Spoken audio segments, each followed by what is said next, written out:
This morning I wanted to know a very basic piece of information about the world. And since the internet exists, I figured finding it would be a fairly simple matter. Except it wasn't, and I still don't know the answer. All I wanted to know was how many Pearl Harbor survivors are still alive today on the 81st anniversary of the attack, but nobody seems to know what the answer is. You'd think the government would know the answer, specifically the Park Service people at the memorial in Oahu who conduct the remembrance service every year alongside the Navy, but the best they seem able to do is, we don't know how many to expect this year, but it won't be more than a handful. You think? So you're not expecting an unmanageable horde of 100-year-old men to turn up all of a sudden? Are you sure about that? And it doesn't help with the answer to my question anyway. I want to know how many are alive, not how many are expected for the ceremony this year. Eventually, turning to YouTube as my last resort, I managed to find an AP video that stated conclusively that there are 2 guys remaining alive from the Arizona. They're both 101, and neither one is making the trip this year. The guy they interviewed, who seems in much better shape than Joe Biden, frankly, he says, yeah, I would have liked to go, but my wife and my doctor, they both say they don't want me to fly, so, oh well, what do you do? So we know there's 2 left from the Arizona, but we are no closer to answering the overall question of how many remain in total. But in any event, it won't be this year, maybe not next year, but in the very near future, the first of these anniversaries is going to arrive when there's no longer anybody alive who witnessed the event firsthand, and the Pearl Harbor attack will thus pass out of living memory. And I'm going to digress here momentarily to complain about something that really chaps my ass. Most weekdays, I spend the better part of the day listening to people you would describe as conservative commentators, and you know how many of them mention the fact that today is Pearl Harbor Day? That answer is a big, fat, embarrassing, shameful 0. End of digression. But as I was searching for that piece of data that I never found, the full realization hit me of what a unique civic institution Pearl Harbor Day has been here in the United States, and as the last of the survivors pass on, it is an institution that's ending.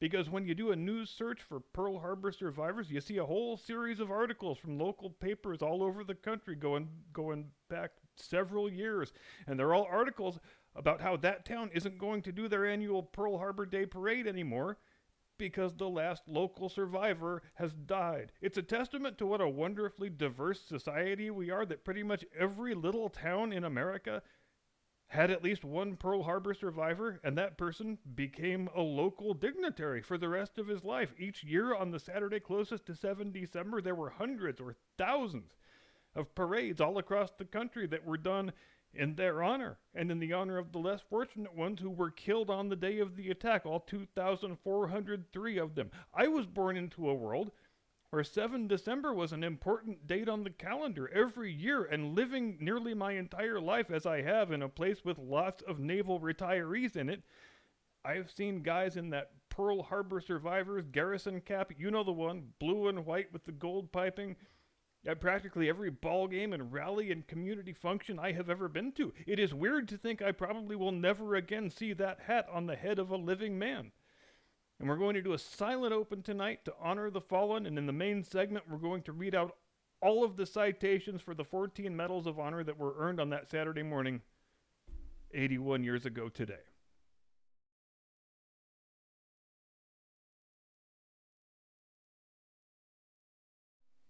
From high atop the battlements of Castle Curmudgeon, where I am pleased to report that I'm now seeing Chinese language commercials on YouTube in addition to the Spanish ones. Good evening, Mr. and Mrs. America, and all ships at sea. Welcome to the program. I'm your eponymous host and humble servant. And let's deal with one thing quickly at the outset that needs to be dealt with. All Pearl Harbor conspiracy theories are total rubbish. Nobody in the U.S. government had advanced knowledge of the attack and allowed it to happen. That is nonsense. Was it unexpected? Sure. Were we caught off our guard? Sure. We were caught off our guard because it was the first attack of its kind in world history. Most of the experts didn't think such an attack was possible, that a carrier task group of that size could traverse that much open ocean, do it undetected, and still be able to operate effectively enough to deliver a decisive blow to a fleet of capital ships using only weapons launched from airplanes? That was something that simply hadn't entered into the thinking of 99% of the world's naval strategists in 1941. But the brilliance and the audacity of the Japanese attack is also, ironically, its folly. Because in pulling off this operation, they proved that from that point on, battleships are going to be strategically irrelevant forever. And which of our vessels did they choose to attack? Battleships. Only 2 of which were destroyed, Arizona and Oklahoma, both of which were over 25 years old and nearing the end of their operational usefulness anyway. And you get this a lot with the Imperial Japanese Navy in the Second World War. This isn't the only case where in the same operation you can see tactical brilliance and strategic stupidity on display at exactly the same time. Now, as I mentioned in the open, there were 14 Medals of Honor awarded for actions in and around Pearl Harbor. On the morning of Sunday, 7 December 1941, 10 of them were awarded posthumously. 7 officers, 5 NCOs, 2 enlisted men. By vessel, we had 4 from the California, 3 from the Arizona, 2 each on Oklahoma and Nevada, 1 each on West Virginia and USS Vestal, which was the repair ship that was moored alongside the Arizona, and 1 of them went to a guy who was on land.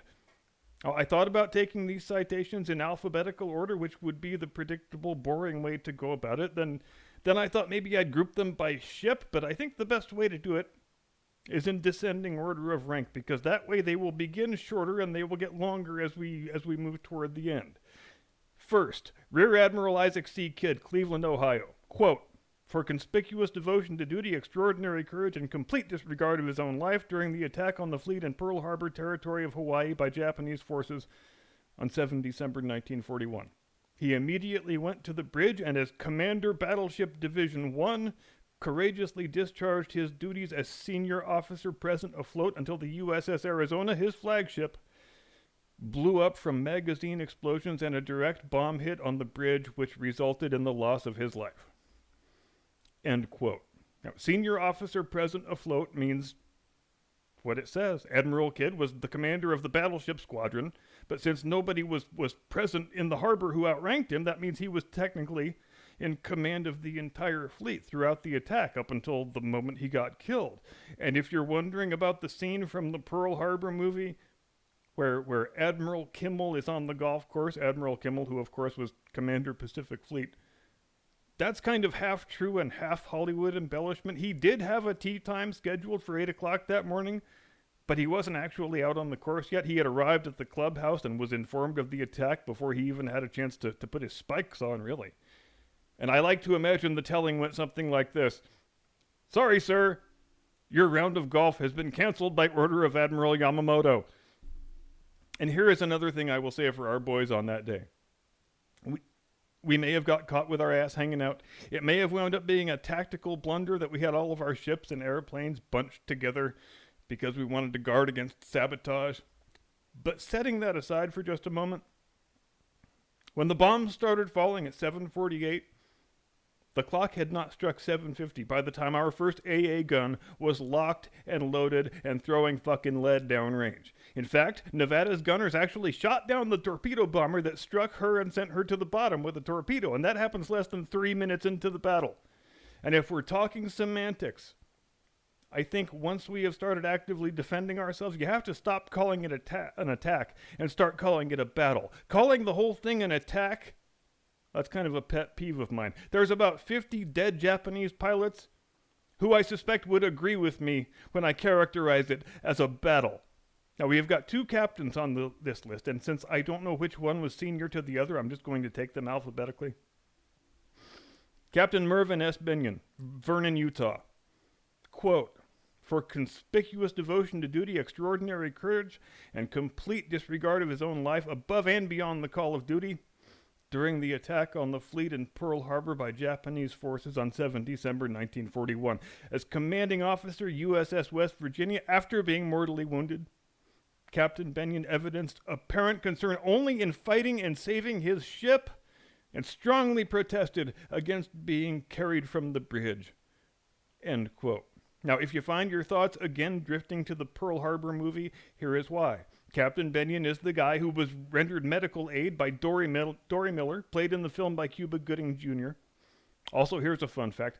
Dory Miller may not have won the Medal of Honor that day, but he is getting a freaking Gerald R. Ford class aircraft carrier named after him. How awesome is that? And that's something that was portrayed in the film more or less exactly the way it happened. Captain Bennion was holding his own guts in with one hand and directing the defense of his ship with the other, which he kept doing until the moment his lifeblood had drained from his body.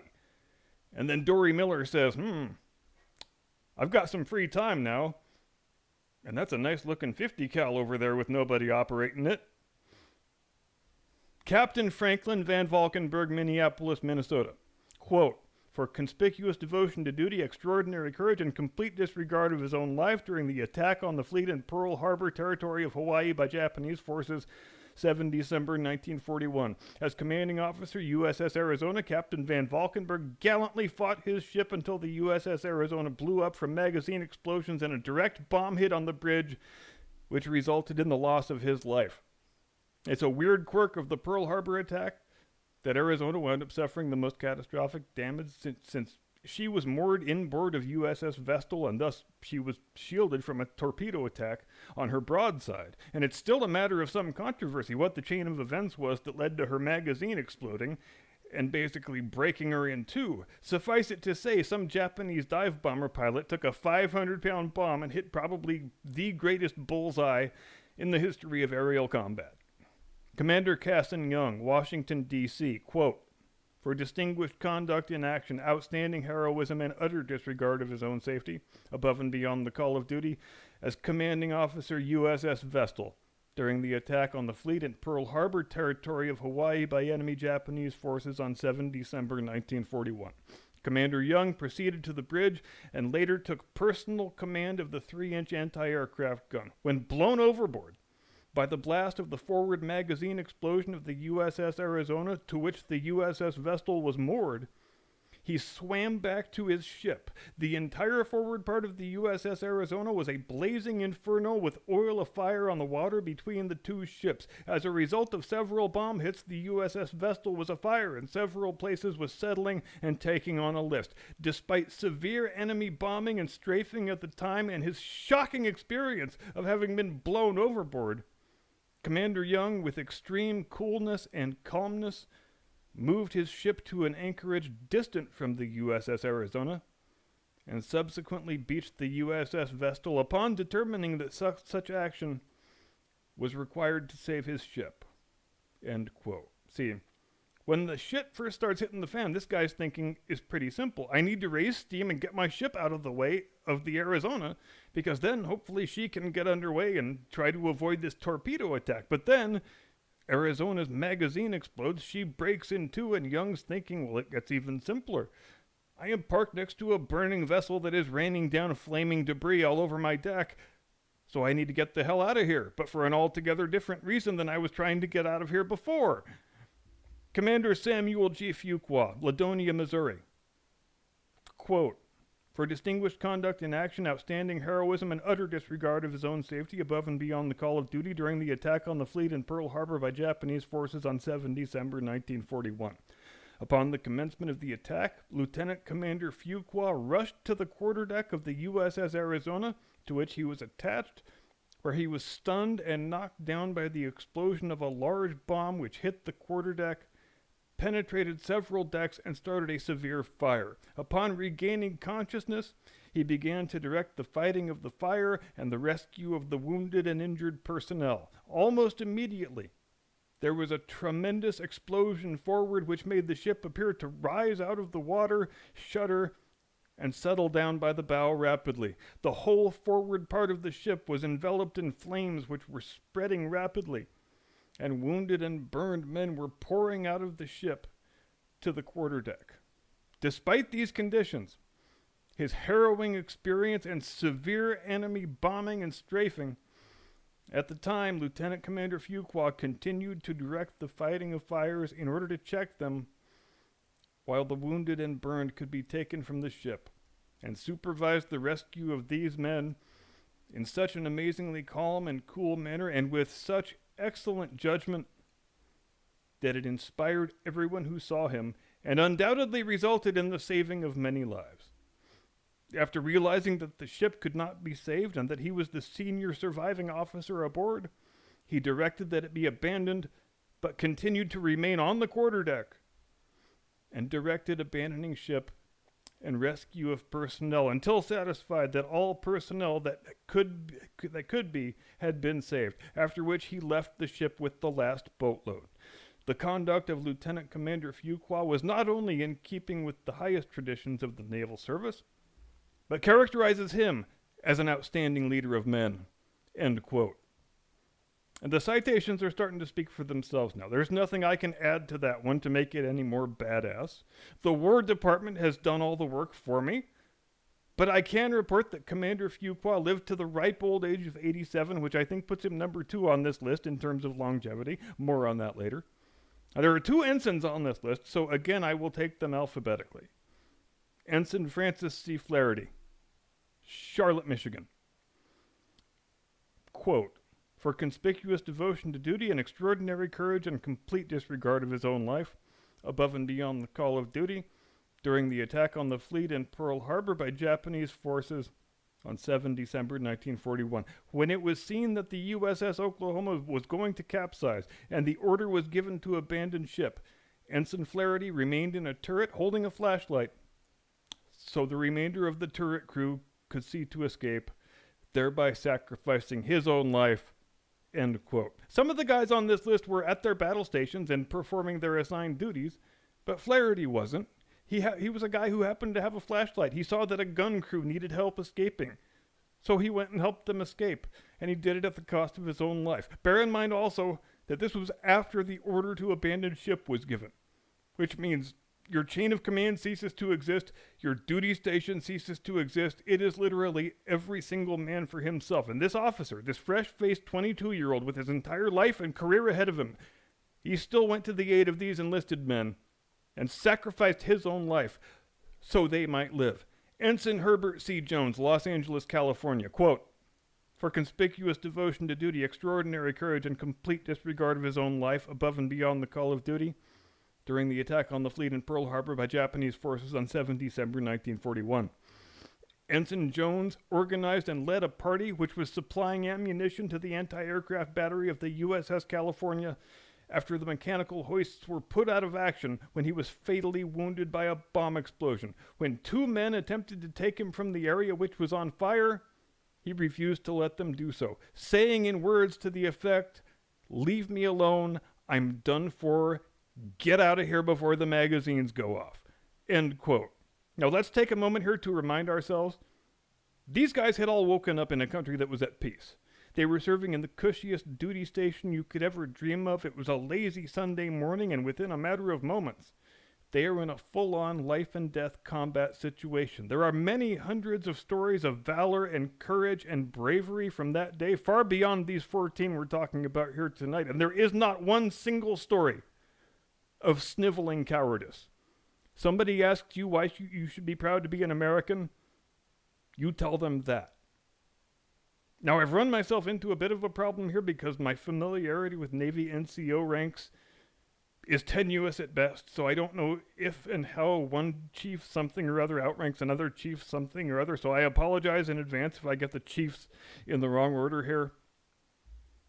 Chief Aviation Ordnanceman John W. Finn, Los Angeles, California, quote, for extraordinary heroism, distinguished service, and devotion above and beyond the call of duty, during the first attack by Japanese airplanes on the Naval Air Station Kaneohe Bay Territory of Hawaii on 7 December 1941, he promptly secured and manned a .50 caliber machine gun mounted on an instruction stand in a completely exposed section of the parking ramp, which was under heavy enemy machine gun strafing fire. Although painfully wounded many times, he continued to man this gun and to return the enemy's fire vigorously and with telling effect throughout the enemy strafing and bombing attacks, and with complete disregard for his own personal safety. It was only by specific orders that he was persuaded to leave his post to seek medical attention. Following first aid treatment, although obviously suffering much pain and moving with great difficulty,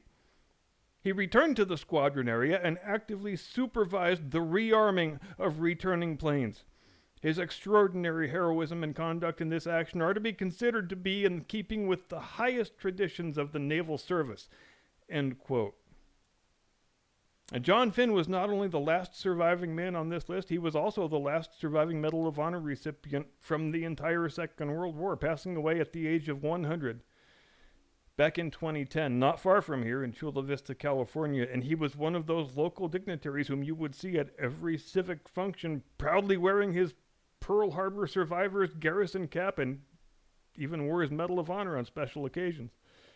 Chief Boatswain Edwin J. Hill, Philadelphia, Pennsylvania. Quote, for distinguished conduct in the line of his profession, extraordinary courage, and disregard of his own safety during the attack on the fleet in Pearl Harbor by Japanese forces on 7 December 1941. During the height of the strafing and bombing, Chief Boatswain Hill led his men of the line handling details of the USS Nevada to the Keys, cast off the lines, and swam back to his ship. Later, while on the forecastle, attempting to let go of the anchors, he was blown overboard and killed by the explosion of several bombs. End quote. Now, as the chief boatswain, this guy has responsibility for all the mooring lines, all the anchors, all the associated paraphernalia. Now, since Nevada is the only ship on Battleship Row that doesn't have another vessel moored beside or alongside her, she is at liberty to raise steam and get underway without any other vessel having to do anything, except, shit, we are still moored to the dock, and all the dock guys have gone and run for their lives. So Chief Hill, just like the citation says, he assembles a few of his guys, and they literally dive off the deck of the battleship and swim over to the dockside so they can release the mooring lines. And then they swim back to the ship that is still being actively strafed and bombed and torpedoed. Chief Machinist Donald K. Ross, Beverly, Kansas. Quote, for distinguished conduct in the line of his profession, extraordinary courage, and disregard of his own life during the attack on the fleet in Pearl Harbor territory of Hawaii by Japanese forces on 7 December 1941. When his station in the forward dynamo room of the USS Nevada became almost untenable due to smoke, steam, and heat, Machinist Ross forced his men to leave that station and performed all the duties himself until blinded and unconscious. Upon being rescued and resuscitated, he returned and secured the forward dynamo room and proceeded to the after dynamo room, where he was later again rendered unconscious by exhaustion. Again recovering consciousness, he returned to his station where he remained until directed to abandon it. End quote. Don Ross passed away in 1992 at the age of 81, and his ashes were scattered over the wreck site of the Nevada near Bikini Atoll, where it lies after having been used as a target ship in the atomic bomb test known as Operation Crossroads. Chief Radioman Thomas J. Reeves, Thomaston, Connecticut. Quote, for distinguished conduct in the line of his profession, extraordinary courage, and disregard of his own safety during the attack on the fleet in Pearl Harbor by Japanese forces on 7 December 1941. After the mechanized ammunition hoists were put out of action in the USS California, Reeves, on his own initiative, in a burning passageway, assisted in the maintenance of an ammunition supply by hand to the anti-aircraft guns until he was overcome by smoke and fire, which resulted in his death. End quote. Now, the ship, it's been torpedoed twice by this point and sustained an untold number of bomb hits. She's taking on huge amounts of water, so the power goes out. And with it, the ability of the ammunition hoists to bring the ammo from the magazine up to the AA guns. So Reeves, who is a radio operator and doesn't know jack shit about guns or ammo, he takes it upon himself to organize a detail and quickly rigs up a rope and pulley sort of deal so the gun crews can continue throwing fucking lead downrange. He continues working on this until he falls down and dies. Chief Water Tender Peter Tomic, out of Ljubuški province, Bosnia and Herzegovina. Quote, for distinguished conduct in the line of his profession and extraordinary courage and disregard of his own safety during the attack on the fleet in Pearl Harbor by the Japanese forces on 7 December 1941.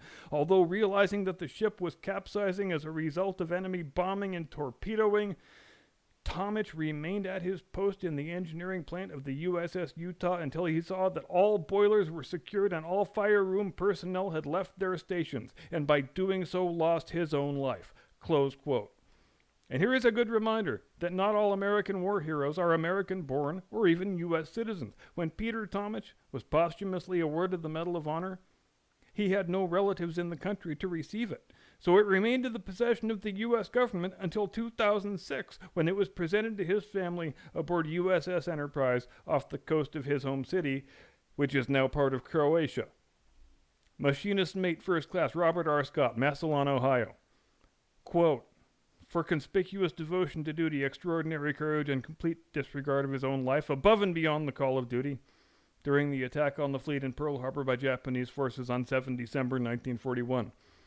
The compartment in the USS California in which the air compressor to which Scott was assigned as his battle station was flooded as the result of a torpedo hit. The remainder of the personnel evacuated that compartment, but Scott refused to leave, saying words to the effect of, 'This is my station, and I will stay and give them air as long as the guns are going.'" End quote. There you have it. It's as simple as moral calculus gets. As long as my boys are up there throwing fucking lead downrange at the enemy, I will be down here making damn sure they can throw it. Seaman First Class James R. Ward, Springfield, Ohio. Quote, "For conspicuous devotion to duty, extraordinary courage, and complete disregard of his life, above and beyond the call of duty, during the attack on the fleet in Pearl Harbor by Japanese forces on 7 December 1941. When it was seen that the USS Oklahoma was going to capsize and the order was given to abandon ship, Ward remained in a turret holding a flashlight so the remainder of the turret crew could see to escape, thereby sacrificing his own life." End quote. Another kid with a flashlight who decided helping a gun crew escape to safety was more important than living out the rest of his own life. Gunner's Mate Jackson C. Ferris, Columbus, Georgia. Quote, "For conspicuous gallantry and intrepidity at the risk of his life above and beyond the call of duty, while attached to the USS California during the surprise Japanese aerial attack on Pearl Harbor, territory of Hawaii, 7 December 1941. In charge of the ordnance repair party on the third deck when the first Japanese torpedo struck directly under his station, Gunner Ferris was stunned and severely injured by the concussion which hurled him to the overhead and back to the deck. Quickly recovering, he acted on his own initiative to set up a hand supply ammunition train for the anti-aircraft guns. With water and oil rushing in where the port bulkhead had been torn up from the deck, with many of the remaining crew members overcome by oil fumes and the ship without power and listing heavily to port as a result of the second torpedo hit, Gunner Ferris ordered the ship fitters to counterflood, twice rendered unconscious by the nauseous fumes and handicapped by his painful injuries.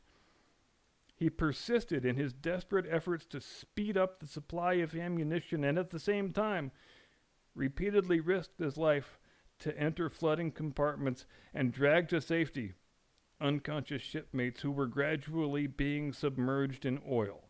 By his inspiring leadership, his valiant efforts, and his extreme loyalty to his ship and her crew, he saved many of his shipmates from death and was largely responsible for keeping the California in action during the attack. His heroic conduct throughout this first eventful engagement of World War II reflects the highest credit upon Gunner Ferris and enhances the finest traditions of the U.S. Naval Service."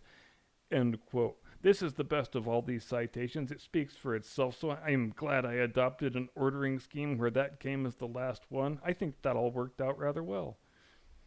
In closing tonight, I just want to say this. How about let's not let Pearl Harbor Day perish from the earth and recede from the public consciousness? How about let's keep honoring it just as faithfully as we did when the survivors were still among us? We can do it. We just have to want to. Thank you very much for watching. Have a pleasant tomorrow. God bless the United States of America. Good night.